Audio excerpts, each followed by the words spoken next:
নিয়ে তো তোমাদের এত এত বেশি প্রশ্ন, কিভাবে কাজ করবে, কতটুকু পরিমাণে লাগবে, কিভাবে কোথায় পাওয়া যাবে, A to Z আজকের ভিডিওতে আমি তোমাদেরকে দেখাবো। আর এই সুন্দর চিরুনিটা আমি নিজেই বানিয়ে ফেলেছি রেজিন দিয়ে, আমার তো বিশ্বাসই হচ্ছে না। তো চলো তোমাদেরকে চুড়ির এই মেকিং প্রসেসটা দেখিয়ে দিই।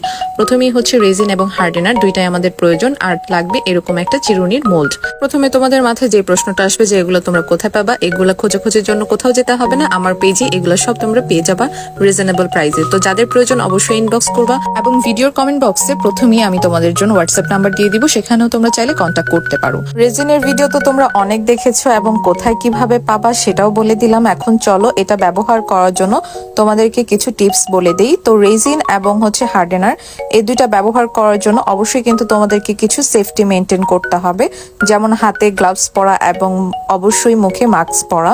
তো আমি কিন্তু মাস্ক পরে নিয়েছি, যদিও ভিডিও করছি বলে আমি হচ্ছে এখানে হাতে গ্লাভসটা পরিনি। তোমরা অবশ্যই কাজ করার সময় হ্যান্ড গ্লাভস পরে নিবে, এবং বাচ্চারা যেন আশেপাশে না থাকে কাজ করার সময়। এই জিনিসগুলোর সেফটি মেনটেন করে তোমরা অবশ্যই রেজিন এবং হার্ডেনারের কাজটা করবা।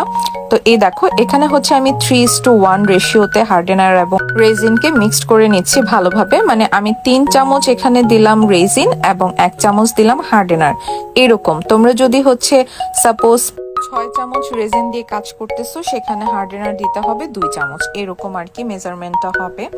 তো আই হোপ তোমাদেরকে আমি একটু হলেও বোঝাতে পেরেছি। এখন আমি হচ্ছে রেজিন এবং হার্ডেনারকে খুব ভালো করে মিক্সড করে নিয়েছি।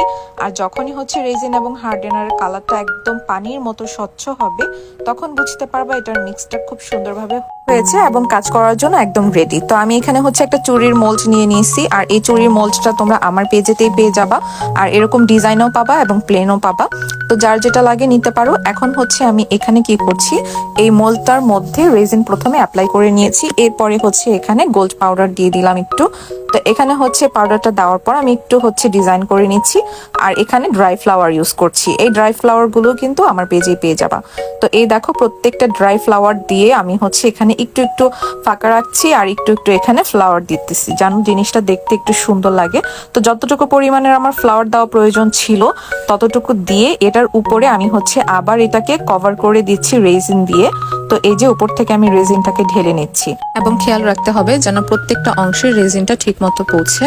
তো সেই জন্য আরেকটা কাজ আপনারা করতে পারেন, যেটা আমি করছি, এখানে একটু হালকাভাবে মোল্ডটাকে ঝাঁকিয়ে দিচ্ছি।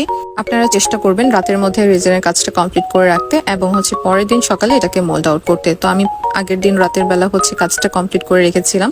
তো এখন হচ্ছে আমি মোল্ড আউট করছি। তো এখানে দেখতেই পাচ্ছেন এটা কিন্তু সম্পূর্ণভাবে সেট হয়ে গিয়েছে, এবং হচ্ছে এটাকে আমি হচ্ছে টেনে টেনে তুলে নিচ্ছি। আর এই দেখেন আমার চিরুনিটা কিন্তু অলমোস্ট রেডি হয়ে